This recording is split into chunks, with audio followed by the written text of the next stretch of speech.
Weight loss বা ওজন কমানোর জন্য সবার প্রথমেই যে অ্যাডভাইসটা আমরা পেয়ে থাকি তা হলো ভাত খাওয়া বন্ধ করা বা ভাত খাওয়ার পরিমাণ একেবারেই কমিয়ে দেওয়া। কারণ ভাত আপনাকে কোনোভাবেই ওজন কমাতে দেবে না, উল্টে ভাত খেলে আপনার ওজন আরো বেড়ে যেতে পারে। সমস্ত ধরনের খাবারের মধ্যে ভাত হলো সবচেয়ে বড় একটা কালপ্রিট, যার সাথে কখনোই ওয়েট লস সম্ভব নয়। কিন্তু সত্যি কি তাই? একটু গুগল করে বা খোঁজ নিয়ে দেখুন না, ইস্ট এশিয়া মানে চায়না, জাপান, কোরিয়া এই সমস্ত জায়গার মানুষরা তাদের প্রধান খাবার হিসেবে প্রতিদিন কি খেয়ে থাকে, কিভাবে তারা স্বাস্থ্যের দিক থেকে নিজেদের এত সুন্দর, স্লিম এবং ঝরঝরে একটা শরীর মেনটেন করতে পারে। উত্তরটা হলো আর কিছুই না, ভাত। সেই চেনা পরিচিত ভাত, যেটা ছাড়া আমরা আমাদের কোনো খাবারকেই সম্পূর্ণ মনে করতে পারি না। শুধু বাঙালিরাই না, ভারত বা বাংলাদেশের প্রতিটি কোনায় ঘুরে দেখুন, সবচেয়ে জনপ্রিয় খাবারগুলোর মধ্যে ভাতকেই খুঁজে পাবেন।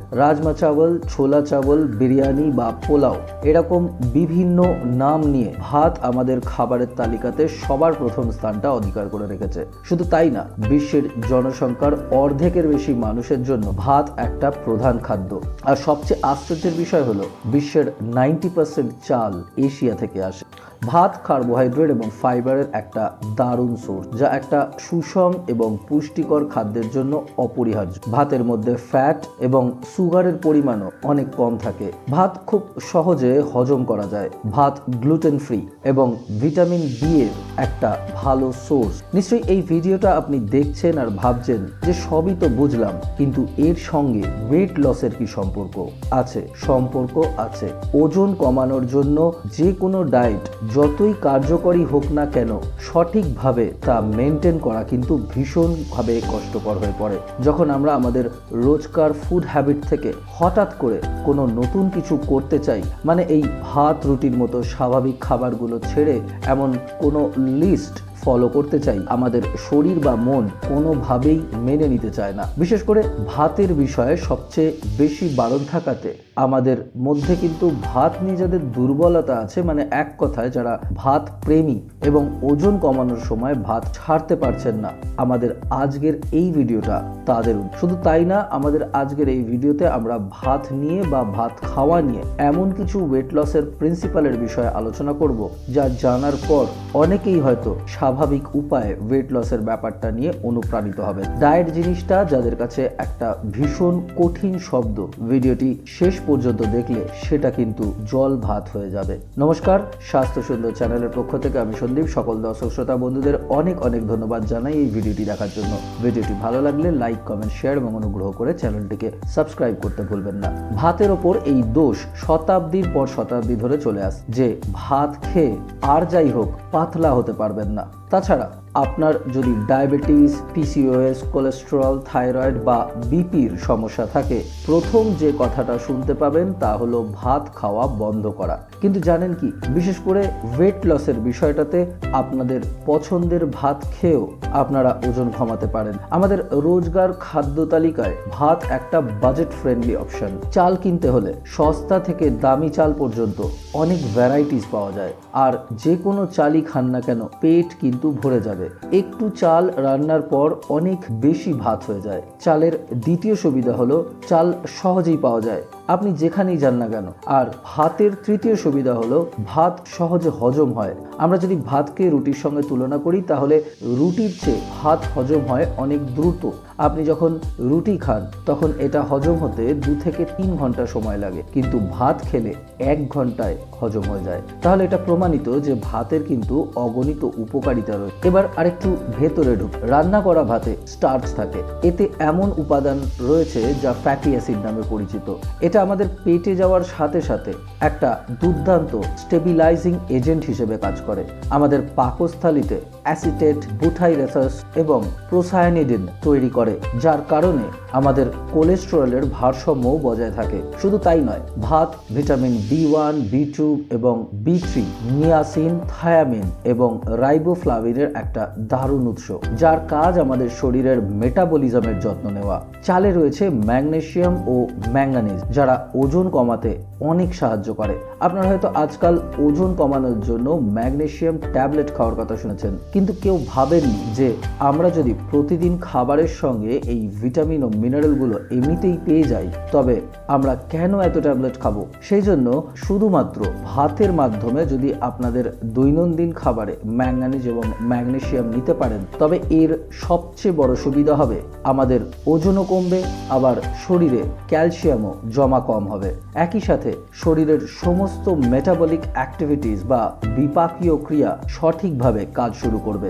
মানে ডায়াবেটিস, পিসিওএস, থাইরয়েডের মতো যাদের মেটাবলিক সিনড্রোম রয়েছে তারা সহজেই ভাত খেতে পারেন। ওজন কমানোর জন্য আপনাকে নেগেটিভ এনার্জি ব্যালেন্স তৈরি করতে হবে, যার মানে আপনি যা খাচ্ছেন তার চেয়ে বেশি ক্যালোরি বার্ন করতে হবে। অন্যদিকে ওজন বাড়ানোর জন্য আপনাকে একটা পজিটিভ এনার্জি ব্যালেন্স তৈরি করতে হবে, যার অর্থ আপনি যা ক্যালোরি বার্ন করছেন তার থেকে বেশি খেতে হবে। সুতরাং আপনার ওজন বৃদ্ধির প্রধান কারণ কিন্তু ভাত নয়, বরং আপনি দিনে মোট কত পরিমাণ খাবার খান বা কত ক্যালোরি ইনটেক করছেন। উদাহরণস্বরূপ, যদি আপনার শরীর একদিনে 2000 ক্যালোরি বার্ন করে কিন্তু আপনি মোট 2500 ক্যালোরি গ্রহণ করেন, তখন ওজন কিন্তু বৃদ্ধি পায়। ওজন কমানোর জন্য আপনাকে হয় আপনার ডেইলি খাবারের পরিমাণ কমাতে হবে বা আপনার অ্যাক্টিভিটি লেভেল বাড়াতে হবে।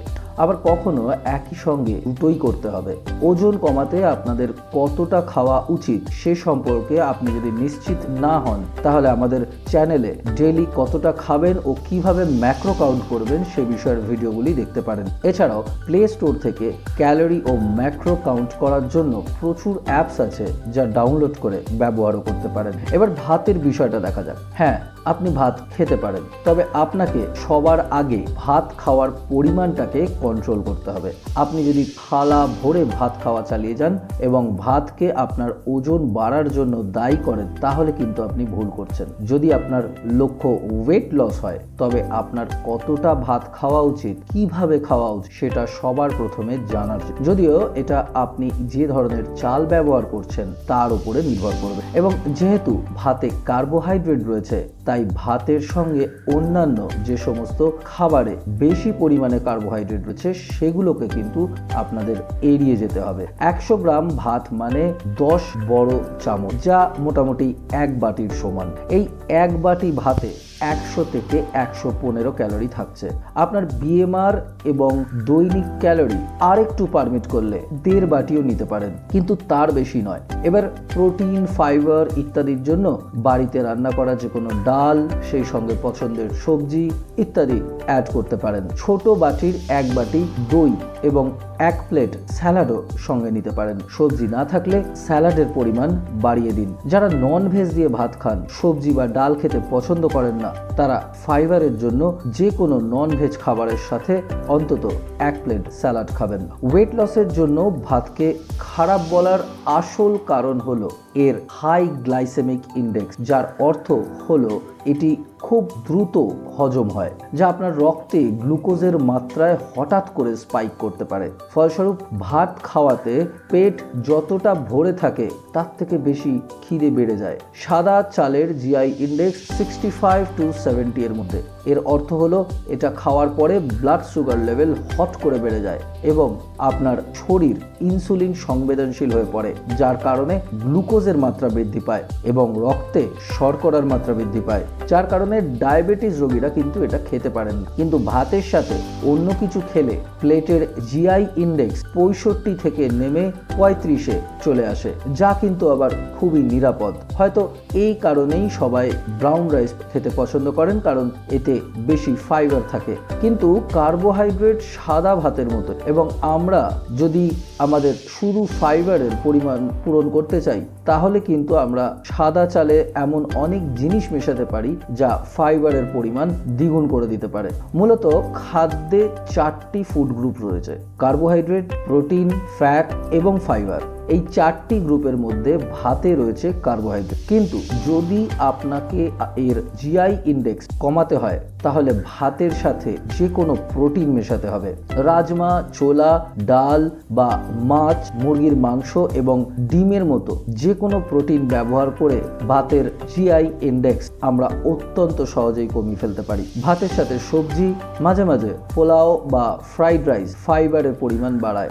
আমরা যে ডাল খাই তাতেও ফাইবার থাকে, রান্নায় যখন তেল ব্যবহার করি তাতে ফ্যাট থাকে। সব মিলিয়ে যখন আমরা এই সাজানো ভাতের প্লেটটা খাই তখন জিআই ইন্ডেক্স কিন্তু অনেকটাই কমে যায়। মনে রাখবেন, একটা সুষম খাদ্যে অর্ধেক শাকসবজি, 1/4 প্রোটিন এবং 1/4 কার্বোহাইড্রেট হওয়া উচিত। ভাত এই কার্বোহাইড্রেটের চাহিদাটাকে পূরণ করে। তবে মনে রাখবেন, ভাত কিন্তু নিজে একাই একটা স্বাস্থ্যকর খাদ্য, কিন্তু যখন আমরা ভাতকে তেল, ঘি, ক্রিম বা মাখন দিয়ে ফ্রাইড রাইস বা অন্য কোনো টেস্টি খাবারে পরিণত করি তখন আমরা অজান্তেই ভাতের সাথে অনেক ক্যালোরি অ্যাড করে ফেলি। যেমন চিকেন ব্রেস্টে প্রচুর পরিমাণ প্রোটিন থাকা সত্ত্বেও যদি আমরা তাকে তেলে ডিপ ফ্রাই করি তবে তার পুষ্টিগুণ সম্পূর্ণ নষ্ট হয়ে যায়। তাই আমাদের ভাত রান্নার পদ্ধতি অনেক বেশি গুরুত্বপূর্ণ। সুতরাং ওয়েট লসের জন্য কিন্তু ভাতকে সাধারণভাবে সেদ্ধ করে তৈরি করারই প্ল্যান করুন। টেস্টি করতে চাইলে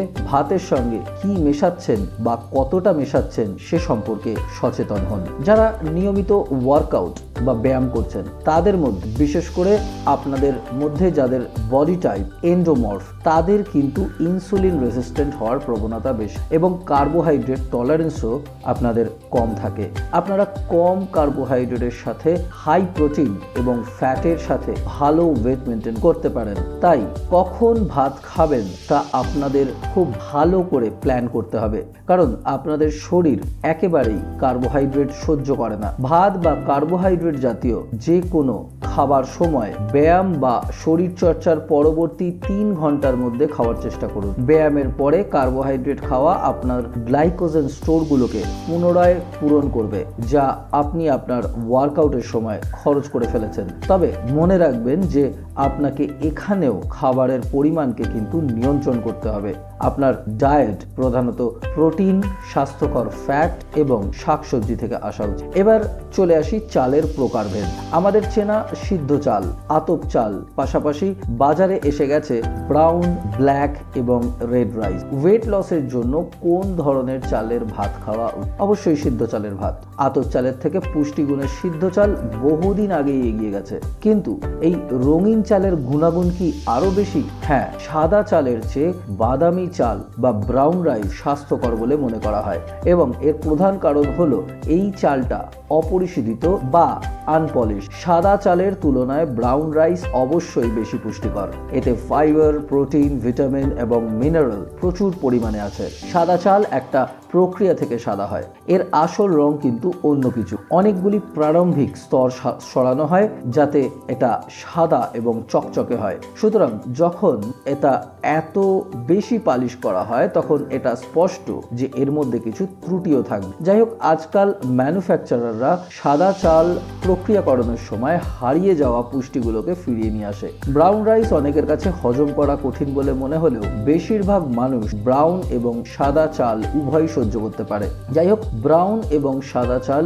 উভয় একসাথে মিশিয়ে খেলে তা কিন্তু ভাত হজম করা আরো সহজ করে তোলে। আজকালকার দিনে বাজারে বিভিন্ন ধরনের চাল রয়েছে, তবে তাদের মধ্যে পুষ্টির মান খুব বেশি কিন্তু আলাদা হয় না। কিন্তু আজকাল বাজারে ভেজাল চালও রয়েছে। ব্রাউন রাইস কিনতে গেলে দেখা যায় কিছু কোম্পানি তাতে কিন্তু রং মেশানো শুরু করেছে। এতে আমাদের লাভের চেয়ে ক্ষতিই বেশি হয়। এই জন্য বেশিরভাগ মানুষ সাদা ভাতই খেতে পছন্দ করেন। তাই নিজের থেকে এমন একটা কোনো চাল বেছে নিন যা আপনি উপভোগ করেন এবং সহজেই পাওয়া যায়। শুধু মনে রাখবেন, সস্তা চাল মানে কিন্তু পালিশ না করা চাল, আর সেটা কিন্তু আমাদের জন্য বেশ ভালো। আমরা ভাত ভালোবাসি। চাল এমন একটা শস্য যার রান্না করা সোজা, অবিশ্বাস্যভাবে বহুমুখী, ব্যাপকভাবে সব জায়গায় পাওয়া যায় এবং খুবই সস্তা।